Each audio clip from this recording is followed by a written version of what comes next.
También dice, el autor se ha terminado, es el momento de la literatura, analice los lectores y en realidad lo que ellos dicen, y ahí está el futuro de la literatura.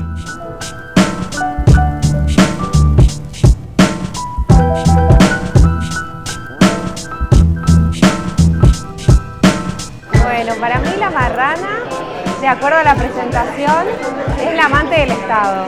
Es esa educación que intenta cambiar desde adentro el sistema. Transparentar algunas situaciones que tienen que ver con los malestares actuales de la educación y tratar de hacer algo, digamos, en relación a ese tercer elemento que está en esta pareja, Estado-educación, y que yo creo que puede posibilitar o redundar, digamos, en una nueva erotización de la educación. Todas esas cosas de la educación que están ahí y que se dejan de lado porque parecen que de eso no se habla y lo han puesto como desafío para el docente. Ahora, el libro todavía no lo leí, por lo tanto me puedo llevar una sorpresa.